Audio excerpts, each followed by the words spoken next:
All right, welcome back to the Fancy Labs podcast. This is the Wednesday NFL breakdown podcast where we go over the entire slate for the upcoming NFL week. This is week 9. It's hard to believe that we've been doing this for 8 weeks now and kind of halfway through the season. So on the other side of it, I'm here with Tank. How you doing, man? Yo, pretty good, pretty good. Watching a little basketball, get my NBA hoops on while we're getting ready for the weekend, so it's all good. Sweet. And I'm here with Peter Jennings, a.k.a. CSU Ram 88. He won all the tickets last weekend. Is going to try to follow it up again, I assume? Just try. I'm not guaranteeing anything, but hopefully it's like week 8. Exactly. Perfect. Okay, so we're going to go through the week, and we're going to do it position by position just to kind of keep things fresh. So we'll jump right into it so we can get as much in as we possibly can. We have a pretty good slate this weekend, I think. So let's start on the quarterback position. And kind of up top, we got Brady, who's at 8,500. He's going against the Redskins.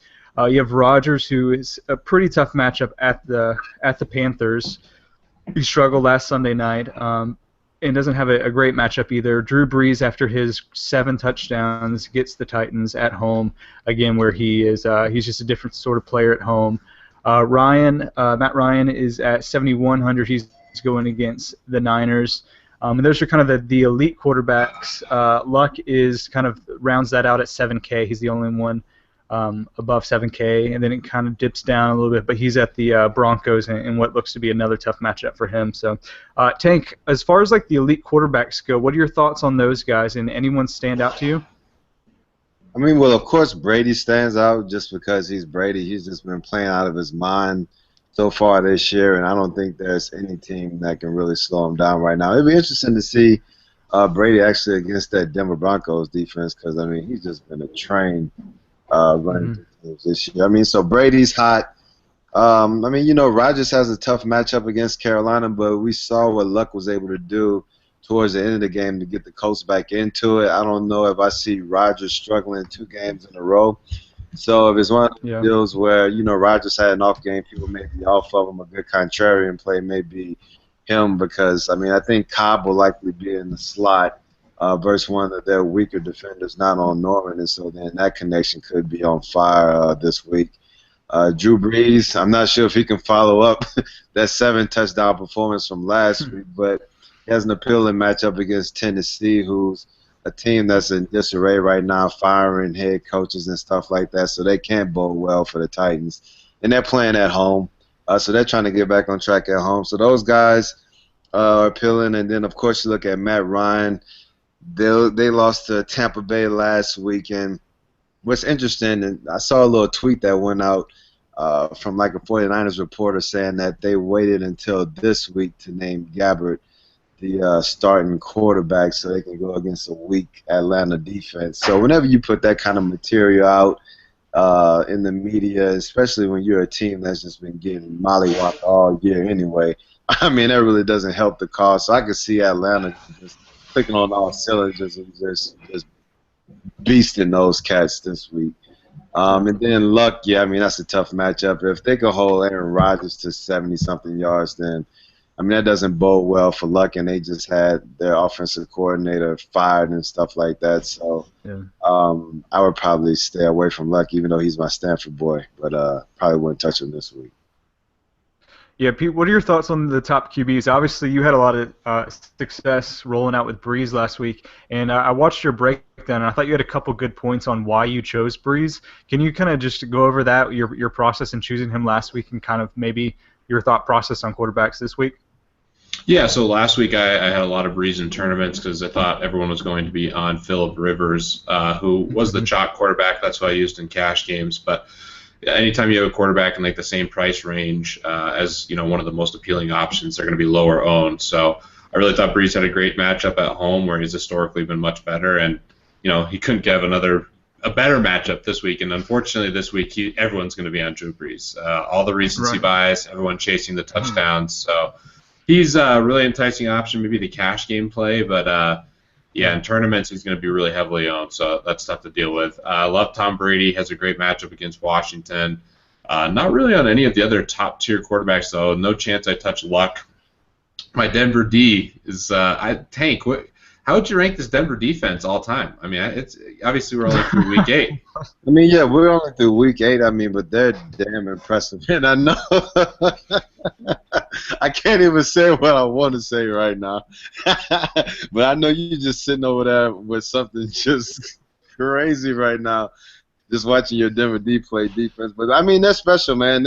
They can attack the quarterback at will. I mean, I saw some clips of them just being able to keep Rodgers in the pocket with the D tackles and the ends coming off the edge, so he couldn't scramble, extend plays. That's how he gets all the yards. And then those cornerbacks are playing unbelievable ball. So I mean, yeah, I mean they could be in line with the Ravens defenses of yesteryear with Ray Lewis and all those guys that won the Super Bowl easy.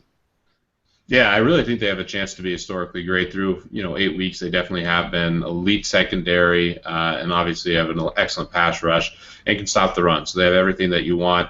They should have a field day even against the Colts. I'm obviously a big Andrew Luck supporter even through all this. I think maybe he was hurt in the beginning of the year. Obviously, we knew when he missed weeks he was hurt, but I think Andrew Luck will eventually find it. He just won't find it here against Denver. So hopefully another bad game for him, and then we can buy low on Andrew Luck at a different point. Yeah, because that close line is terrible. And the thing is, I think what Rob Chudzinski would probably do with Luck is just try to get the balls out of his hands fast. I mean, when he was able to go to the 3-step game and just throw in rhythm, he wasn't that bad. But when they get behind in the game and they try to get the chunk yarders go to the 5- and 7-step drops, the line can't hold up, and then that's when he just gets pummeled and makes bad decisions. So. Yeah, exactly. Yeah, he's getting rid of the ball and trying to force throws, in certain spots where he shouldn't be. And I don't know, he was sailing a lot of balls even against Carolina. I was a little worried about that with his shoulder and whatnot, but we'll see. Hopefully he can turn it around. He's just not going to turn it around this week. So I think Brady is the most enticing quarterback, kind of pay up to be contrarian. I think he will be owned, but maybe not as owned this week. Drew Brees will be heavily owned. I think he's a great spot. And I definitely like Matt Ryan here against San Francisco, although San Francisco's defense has played a lot better at home so far this year. So really only 2 enticing options for me at the top tier for quarterbacks. Yeah, I agree. It is kind of a rough week as far as the elite quarterbacks. Wanted to ask you guys just specifically about this that matchup on Sunday. We kind of briefly touched on it, but I was curious about the Packers, and Aaron Rodgers really struggled, and a lot of it was just his receivers weren't getting any separation at all. And part of that is James Jones isn't that really type of player. But seeing Cobb not really get any separation, do you think that was just Denver D being great, or is it you think that's potentially symptomatic of some more problems ongoing? Whoever wants to answer. I'll take it. I think Denver D is just that good. Harris is an elite cornerback. I think Pro Football Focus, at least through like 7 weeks or 8 weeks, had him rated as the #1 rated corner overall. We know how good Aqib Talib is. Even Roby and Ward. Obviously, Ward is a safety. So I think that they have just an elite defense, and it's also hard to get open when you only have a couple seconds to get open with the pass rush getting there so quickly. So I just think it's a really tough. They're the real no-fly zone, as the Broncos guys like to say. So you're not super worried about the Green Bay offense going on? I mean, I don't love the spot going against Carolina. Carolina's D is legit, and Norman is legit. Interesting Tank's point on how he thinks Norman will probably shadow someone else, but I'm still worried about that matchup. Aaron Rodgers is much better at home, and I'll definitely wait another week to get on them with a better matchup. Gotcha. Fair enough. Okay, so let's kind of move to the middle and the lower tier quarterbacks. I think some interesting ones are we have Ben Roethlisberger at about the $6,600 range. We have Derek Carr, who's in that same matchup at $5,500. So it's kind of getting down to the $5,000 range. Tyrod Taylor is back, and supposedly 100% says Rex Ryan against the Dolphins.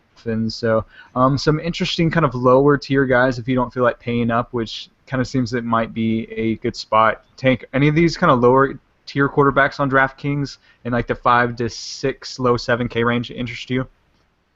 I would definitely say Ben Roethlisberger for the simple fact I was anxious to see what he looked like coming back that first game off the knee, and his stats really didn't show that well, but he was actually more mobile than I expected, especially on that throw where he threw the pick, which was just a bad throw, and that guy made a good play on the ball on the sideline. But he was actually pretty nimble, coming off that MCL injury. So I figure he has one game underneath his belt. He has a really great matchup against the Oakland pass defense at a struggle because Oakland is pretty good against the run, not so much against the pass. So I would look for this to be a really high-scoring game where actually Big Ben and Derek Carr could possibly be really good plays this week. Well, yeah, Peter, what are your thoughts on the kind of these lower-end quarterbacks? I think there's a variety of options that are interesting at the lower end quarterback spot. The devastating news about Keenan Allen kind of lowers Philip Rivers, but I still like him a lot. I think Big Ben obviously could have a really big game against Oakland, like Tank was talking about. Love him to Antonio Brown as a nice stack. Derek Carr, I mean, he's throwing for a lot of yards every single week, looks really solid. Blake Bortles is a tournament play only, but the Jets defense has gotten beat in the past a couple times.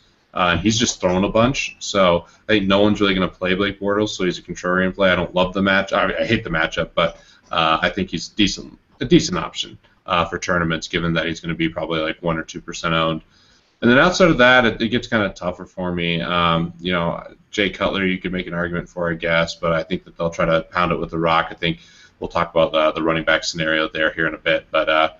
Yeah, that's basically how I feel about the quarterbacks. I think the most enticing cheap quarterbacks are Roethlisberger as a really elite play, and then I also am a pretty big fan of Rivers, even though that he's lost Keenan now, and I still think that he's going to throw a bunch and is in a good spot.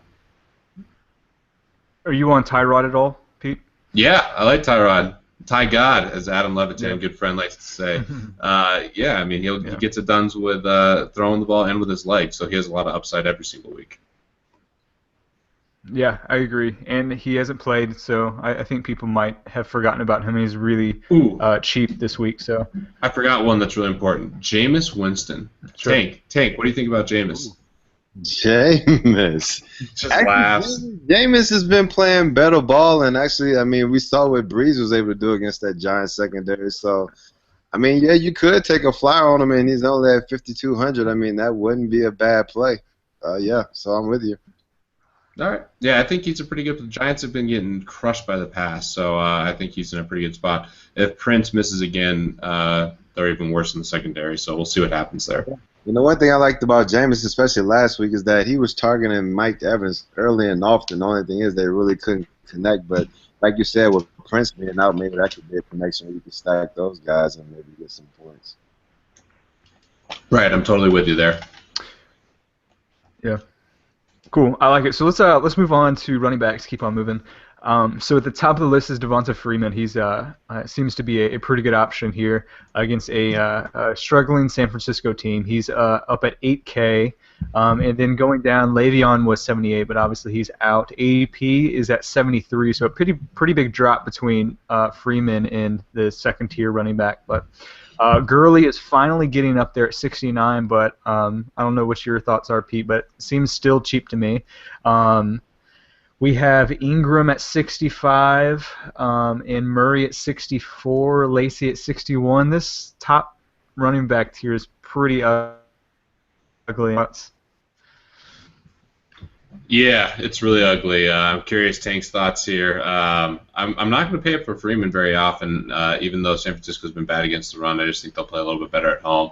We'll have some exposure to him, but I'm not going to go out of my way. I think in cash games, I'll kind of be going cheaper at running back and spending up at receiver. I like Todd Gurley a ton. I mean, can't say enough good things about him, but Minnesota is pretty tough against the run. Still, he's an elite athlete and probably should be right up there with Freeman, and I think he will get there eventually. What are your thoughts, Tank?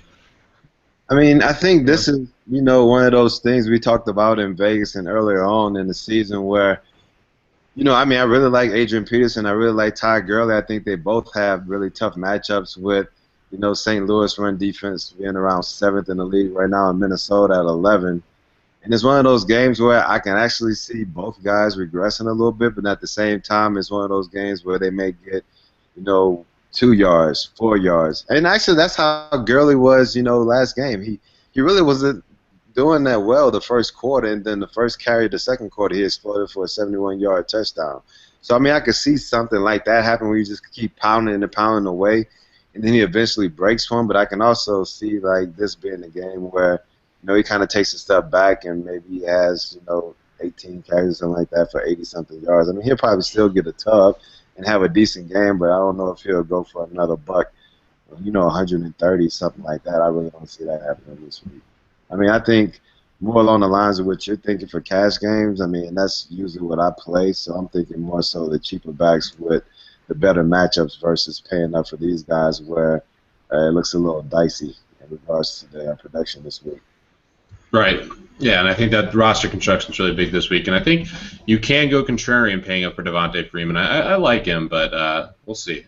I'm curious to see. Yeah, and one reason you could justify paying up for him was the thing I mentioned earlier about all that bulletin board material that they're putting out there. I mean, I can see Atlanta going out there, especially after having two subpar games, going into San Francisco with a chip on their shoulder and showing that they are a team to be reckoned with and just pummeling them in all areas of the game. And so if that's the case, I can see them trying to, give them a heavy dose of Devontae because that's was successful for them early on in the season. Yeah, correlation with Falcons D and Freeman is interesting. But yeah, let's talk some mid-tier running backs. I think it's interesting. What are your thoughts there, Brian? Who stands out to you at first glance? Yeah, so I think it's interesting because some of these kind of like mid-tier quarterbacks, I'm a little worried about game script. So I think that potentially D'Angelo was a nice option, kind of a cheap option, but as Tank said that. They might have to that game end up might be in a shootout. I think Latavius was fine too in that matchup, but I'm just kind of worried about both running backs.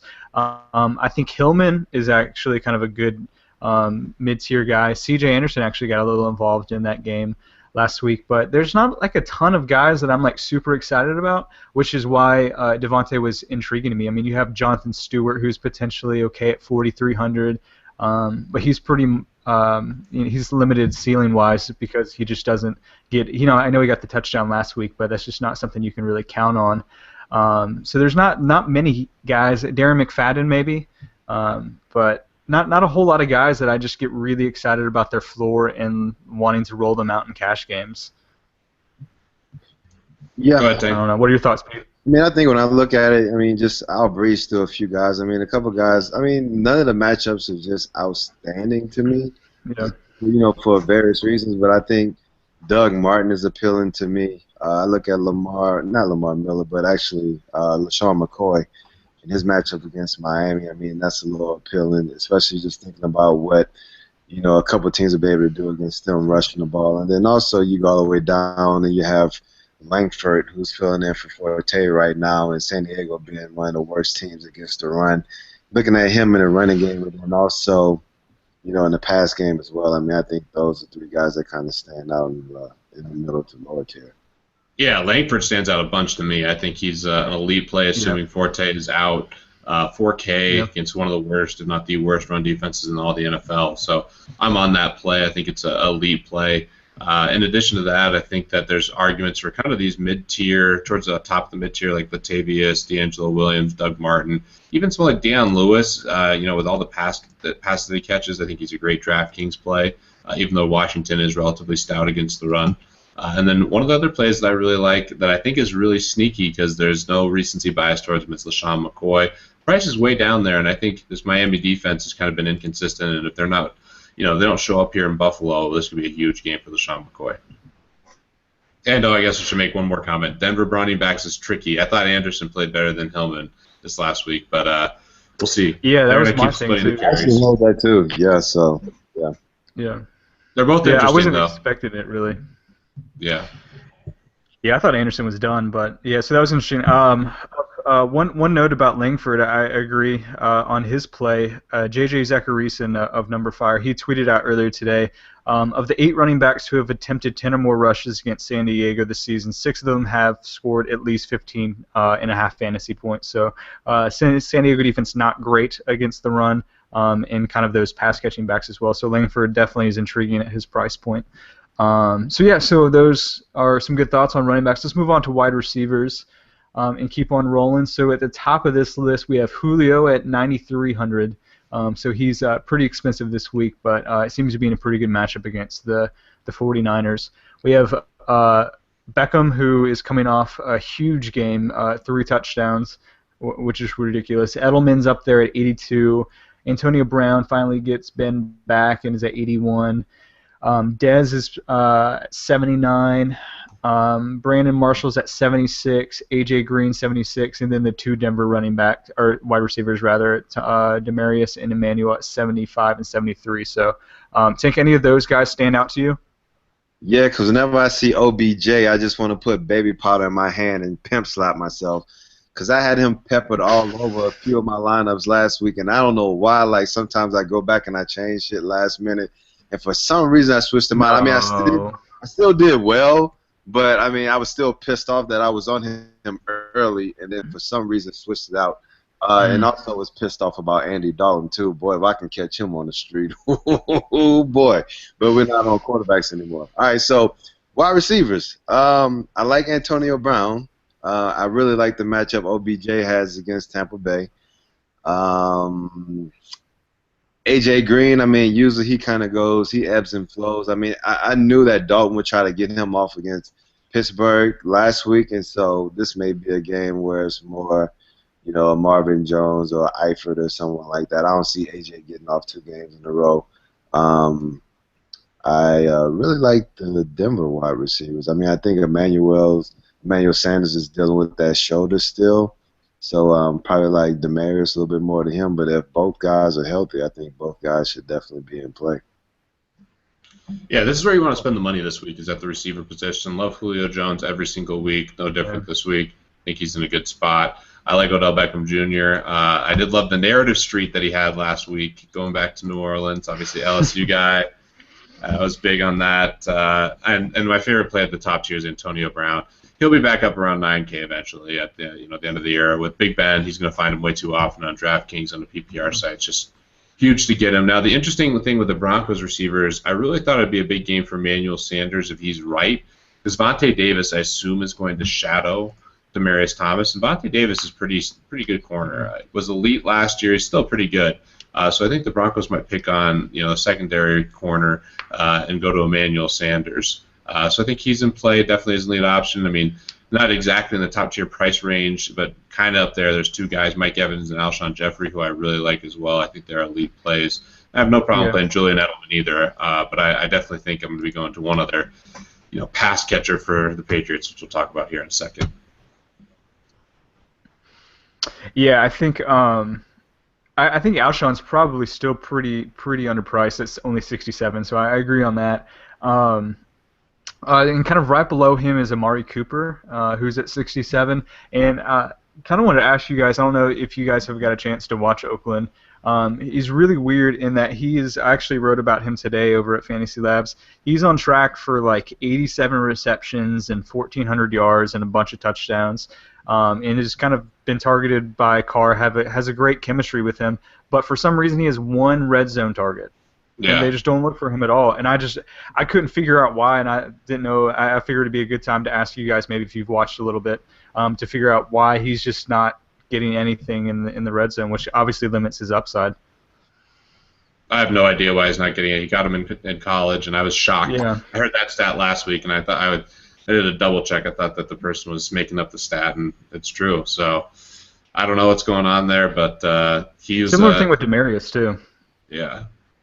Yeah, it's weird. Demarius should be a red zone monster too, and he just hasn't been executing as well. But Amari Cooper's literally had no chances. So, Tank, any reasons why that might be the case? Maybe teams taking him away, or he's just not a great option with Crabtree. I mean, I think it's just one of those weird things where, I mean, it'll eventually come. I mean, I don't think it's an issue with him or teams taking him away or anything like that. I mean, I think a lot of his scores so far have been like long touchdowns, so then maybe they're spreading the ball around a little bit when they get in the red zone, or maybe running the ball, just trying to get Latavius going, stuff like that. But I mean, I think those looks and those touchdowns in the red area will eventually come for sure. Yeah, I thought it was interesting because I looked in depth at it today, and they pass more in the red zone than they run. So they had a positive pass ratio of like 26 to 23. Just only 1 went to Cooper, which was weird. And Demarius is kind of the same thing to me. So, Pete, if I kind of tweeted this stat out, but I don't know if you saw it. Between him, Demarius Thomas, and DeAnthony Thomas of KC, who has the most red zone targets? Oh, it's DeAnthony Thomas, which is just ridiculous. Yeah, they're tied. They both have 5, which is sad. That's Like, who would have guessed that before the year? It's just unbelievably bad. No idea how that's happening. I mean, especially Yeah. looking at the way Peyton used to target DT in the red zone last year too. I mean, he was a target monster down there. I mean, that's why you figured that eventually, it'll come back to around where he'll end up seeing a good amount of targets probably the latter part of this year. Yeah. So let's kind of get to these middle tier wide receivers. It gets a little interesting. I agree that it's kind of the week to spend up for wide receivers, and I think because of some of the pricing of the running backs and the quarterbacks, I think you could fit, at least two, if not go all three, kind of high price studs. But there are some pretty good wide receivers in this middle tier. Starting with, it looks like that kind of tier is Jordan Matthews is up at the top at 64. Allen Robinson's at 64, Jarvis Landry's at 63, Brandon Cooks, who seems to be still underpriced at 58. He obviously has the upside of the correlation with Drew Brees, so I think that's interesting. If you're going down kind of the end of the 5K range, you have Decker, who's at 53, who's kind of always underpriced. Diggs, 53, who's just continued to look really good. And then going down, you have Crabtree and Pete's boy Tavon Austin, kind of at the starting to get to the upper 4K guys. So, any kind of the lower guys interest you, Tank? I would say the lower guys that stand out to me are Cooks, just because Breeze has been trying to get him more involved in the offense lately. I mean, he's seen a lot of targets these past couple of weeks, and that'll likely continue against Tennessee's pass defense. I really like Martavis Bryant, too. I mean, we were talking about the matchup against Oakland and Antonio Brown getting off, and I mean, it's hard to say that just because Antonio Brown's a monster, but I think I'm a little bit more on Martavis than Antonio this week, just for some reason. I don't know why, but I am. I really like Eric Decker this week, too, just with Brandon Marshall being banged up.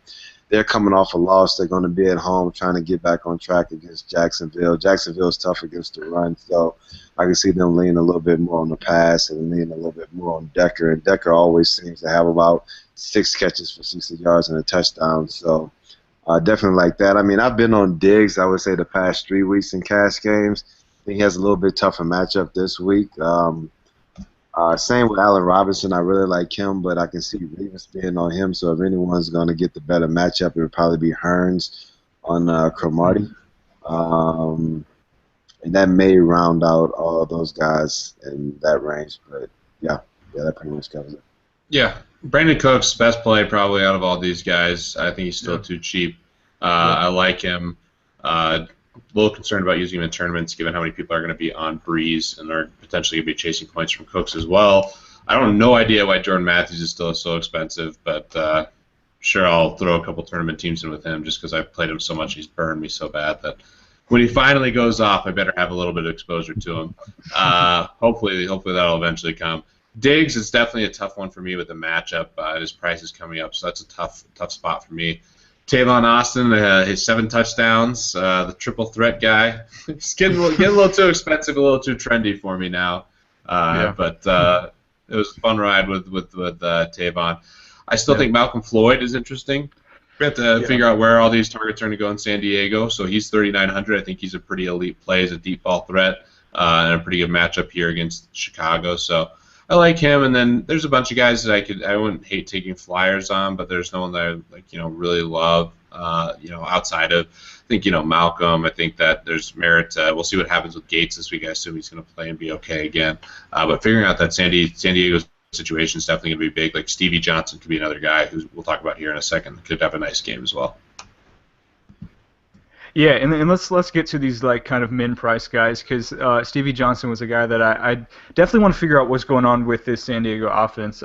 Just because they're so pass heavy, there's just so much volume that's going to be spread around, and Keenan Allen was a huge part of that. Obviously, he was on track to be up at the top of the record boards as far as total targets, and so obviously those are going to be distributed to these other guys now, and they're all really, really cheap. So, yeah, you're talking Floyd, you're talking Stevie Johnson at 32. Tank, so I'm curious your thoughts on how you think the distribution is going to go and how this offense is going to continue without Allen. I think if Gates is healthy, he's definitely going to see a lot of targets, especially in the red zone. So if he's healthy, you got to get Gates.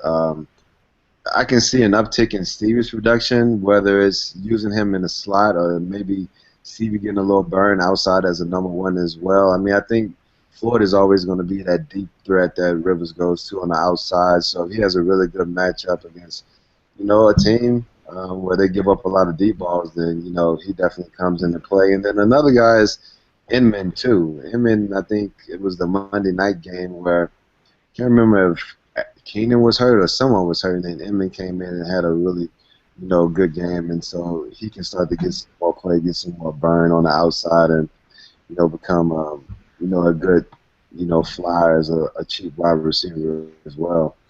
And then I think also just some other guys who are kind of like in that low range, or like Rashard Matthews. I mean, I like him. I think he had a really good game against Buffalo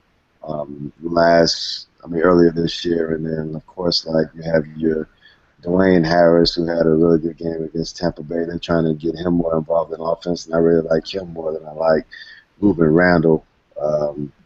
So, I mean, I think guys like that, if you need someone that's really cheap to kind of throw in as a fly, then they can do it. But, I mean, I think you'd be hard-pressed to find someone that's better than Stevie at 3,200, that's for sure. 32. Yeah, that's my thoughts. Pete, where are you at on that? Yeah, he just seems way too cheap. We want to hear a little bit more, but I assume he'll play a lot. He did kind of get hurt last game, so I think he's totally fine. But he got hit, and I know he's dealing with a shoulder issue, so something to monitor there. But assuming he's good to go, he's an elite play. I like the Rashard Matthews call.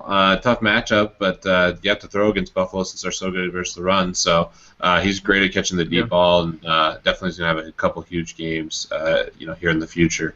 So I like him, and outside of that, it starts getting tough, kind of trying to pick through who you think is going to really have a big game out of these lower guys. I think we're going to be constantly looking at the San Diego players. If I were to throw out kind of a sneaky guy, we talked a little bit about how Norman's probably going to cover someone. If he covers Jones, Devontae Adams could be an interesting play if he starts to get healthy. I know that kind of makes me throw up in my mouth too, but he's a guy who no one's going to be on who could have a decent game, even though I do respect that Carolina defense. And then, we'll see. There's a couple guys down here, like, when is Dorial Green-Beckham going to have a big game? I don't know. Maybe it could come here at some point in time.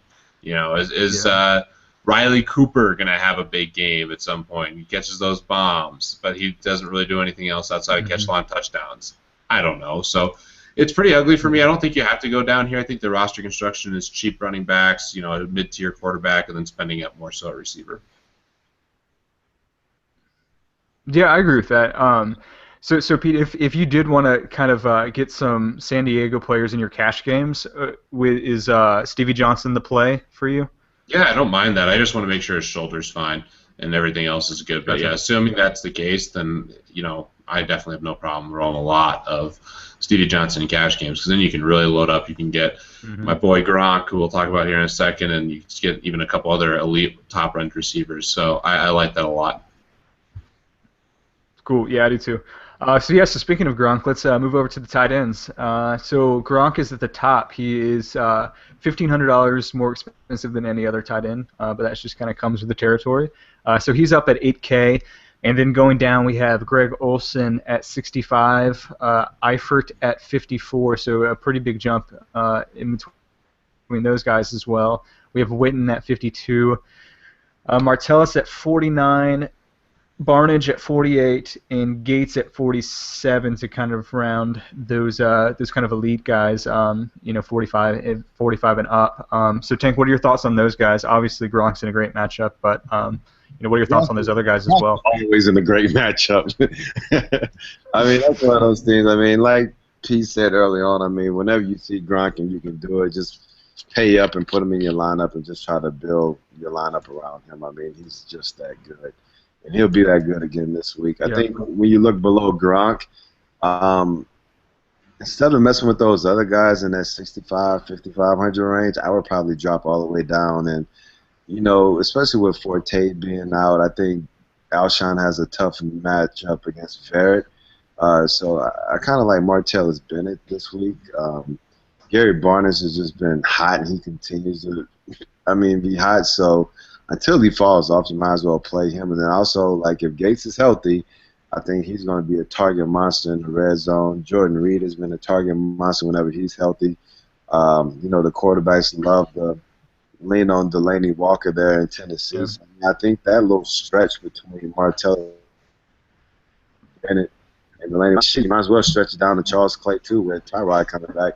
So that stretch between Martellus and Charles Clay guys can have a really good game, and they're a little bit more reasonably priced than your Eifers and your Olsons. Even though, like I said, A.J. Green got off last week, so it could be Eifers' turn or Marvin Jones' turn. But, I mean, Cleveland has a really shitty run defense, so it could be the Jeremy Hill show or Giovanni Bernard show. So that's the thing with Cincinnati. You never really know what you're going to get. But if Antonio Gates is healthy, he's getting the rock. Same with Jordan Reed.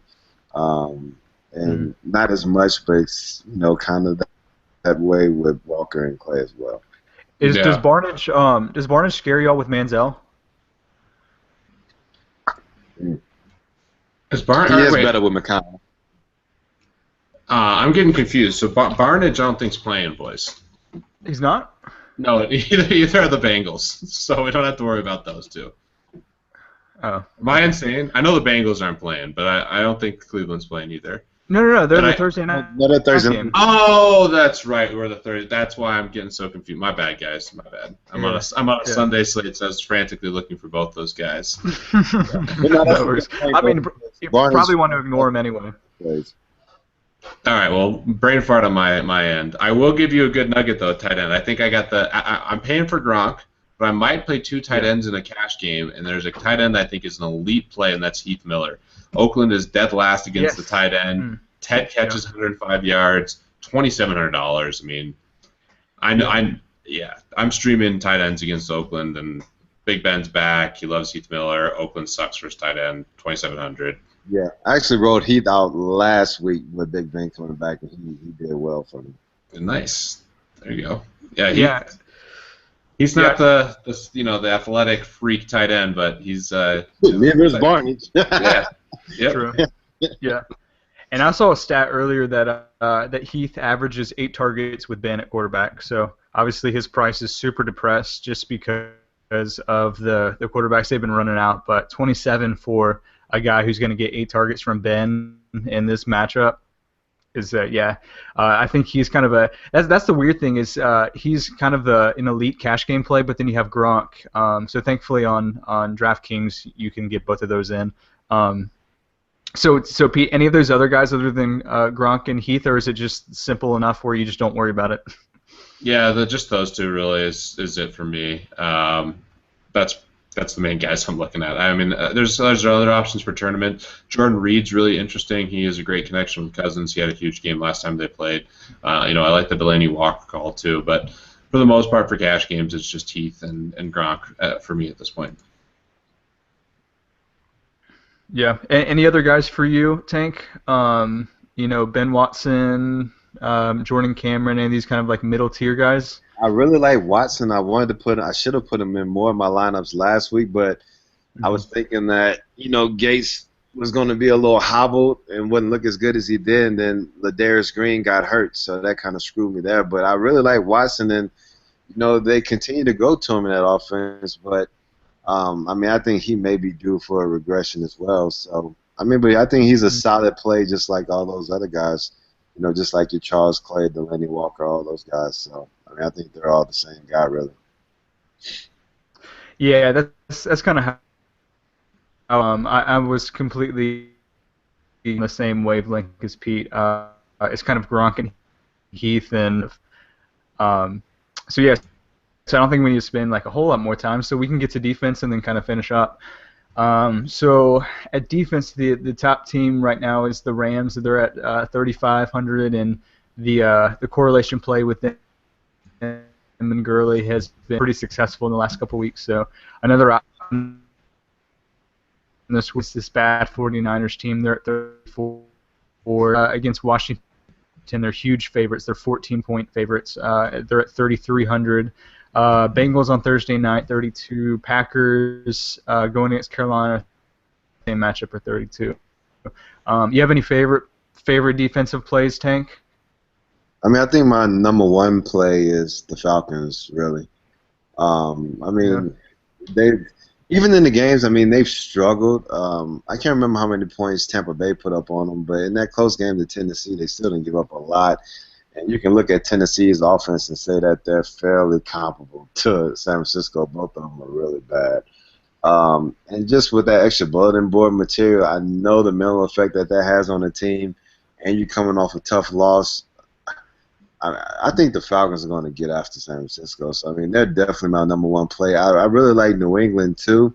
The only thing I'm worried about that is that they're getting up and then, Cousins throws a few garbage touchdowns, whether it's to Jordan Reed or they may give up a play if Deshaun Jackson plays or something like that. I mean, I think New England handles them easily, but they may throw around, get some garbage yards, garbage tubs, stuff like that. The Rams have been a solid play, but I'm kind of scared. I'm kind of scared of them. I mean, I think that's going to be a tough game with Minnesota. I mean, that may end up being a low-scoring game, which could benefit their defense. But I think I would rather go with the poor offenses in this one. I mean, I think another one that you could look to, the Jets had a poor performance against Oakland last week. I think them going back home, trying to reestablish themselves after coming off two tough losses against Jacksonville. Even though, I mean, I'm a huge Jacksonville fan. I roll with Blake Bortles all the time. And I don't think that they'll be able to shut them down completely, but just playing with a lot of energy and trying to get back on track, they may be able to force him into a couple of turnovers and stuff like that. So that could be a play. But like I said, I would rather run a defense against a shitty offense, and so that's why the Falcons are my number one play, and then also the Patriots, just because Kirk Cousins is interception. They're synonymous. So. Yeah. I'm with you on a lot of those calls. I think the most interesting defense to me is Denver going against Indianapolis here. Obviously, no bias. Actually, just kidding. Lots of bias, but no bias.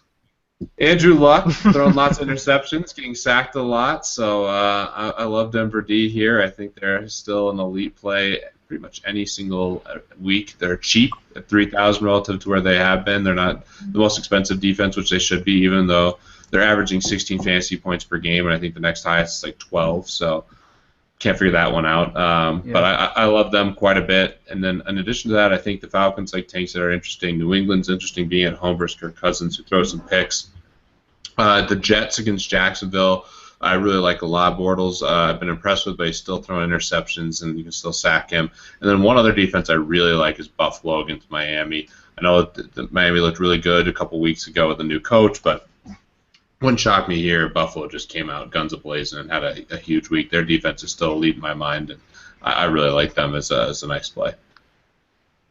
New Orleans, too, I should say. Yeah, I like them, price. too. At min price, okay. Huh. So Pete, I wanted to ask you about that. So just kind of the nature of football, I feel like as the season goes on, we get a larger sample size of these teams. It seems like we kind of have an idea of being able to predict these defenses a little bit better. Do you approach it differently as the season goes on? Like, are you more likely to take the chalk defenses as the season progresses as opposed to go contrarian early? Yeah, I definitely will start to take the better spots. You kind of know what you're looking for, and it's good matchups, and you know how the teams are going to play. And really, you can start to pick on the really bad offenses more than anything. So that's kind of why I like New Orleans. I think that the Titans are prone to throwing some picks here, and being in New Orleans, their defense can play better. Rob Ryan gets torched a lot of times, but sometimes he figures it out week to week. So we'll see. I just think they're an interesting cheap one here at 2,200. But yeah, I'm on the Broncos. That's the chalk play, boys. Yeah, they're definitely interesting. They will definitely be lower owned as talking about the Saints. And Pete, I definitely did want to ask you because I was watching your breakdown of your lineup, and you in that lineup where you won the Q, you completely punted defense, which was kind of interesting to me. It's not a strategy often, but when you do that, are you just looking for like 4 or 5 points and just not a complete bomb? Yeah, I mean, I just knew that they were going to be lower owned. I had the Rams in all my cash game teams. I knew that everyone's going to have the Rams. Like in those Qs, the Rams D was like 65% owned. And Oakland at home, I mean, Fitzpatrick, the Jets QB, I thought was capable of throwing a couple interceptions, turning it over. And, for the mid price, it enabled me to get in, Odell Beckham, Antonio Brown, Alshon Jeffrey, Brandon Cooks, which was like the main goal of the lineup was to get the stacked receivers. with Breeze. So, yeah, just fit that way, and I definitely don't mind punting in. I think there's a lot of merit to doing the punt defense in tournaments, as well as paying up for the really expensive defense, because it normally tends to lead to a different type of roster construction, which is important in tournaments. Yeah, that is interesting. Sometimes I do that where when I'm building lineups, I just force myself to start at the bottom or top and just kind of see where the lineup goes from there, just because sometimes it makes me think about different players. So before we move on, Tank, any last thoughts on defense? Any of these lower end defenses interest you at all? No, I believe we covered it. I mean, I think when you get down to the bottom, like Pete said, I mean, the Saints are a really interesting play, especially at home. And I really like the fact that, they the Giants threw up a lot of points against them last week. So even though they got a win, they're feeling pretty good. Like, I'm pretty sure Sean Payton was in Rob Ryan's ass about getting off that many points. And so I could see them coming up and putting up a pretty stellar performance against Tennessee, maybe getting one in the end zone, and that's what you're looking for when you pick that minimum price defense. So I really like that call. Cool. All right. Sounds great. I like it. Tank seal approval. That's what we need here. Yeah, I like it. So cool. We'll end it there. We said that we were going to try to keep this to about an hour, so we could finish at 10:30 and go watch Steph Curry go off against the Clippers. And it is 10:30 exactly. So we nailed that. So thanks guys for joining. Good luck in Week 9, Pete. Maybe you'll win a couple more Qs. Hey, why don't you give me a Q, Pete? I hope I can win, but if I don't win, I'm rooting for everyone at Fantasy Labs. Tank would love to see you snag a Q there. Obviously, Jonathan Bayless has one already, and Bryan, you're due, man. We need to get Fantasy Labs representing in these big tournaments. So hopefully we get a couple more wins there. Week 9 is my week. I'm feeling it. All right, I love hearing that. Yeah, sounds good. And our NBA beta ended, so today's the first day of kind of pro stuff. So definitely go check that out. Justin Fan is doing our NBA stuff and is killing it. We get tweets like every day. I get multiple tweets of people who send me a screenshot of their lineups and say, "Hey, I won all this money on your NBA models and stuff," which is awesome. Please keep on doing that. But definitely cool. So it's exciting to see that. But good luck in Week 9, and we'll talk to you guys again next Wednesday for Week 10.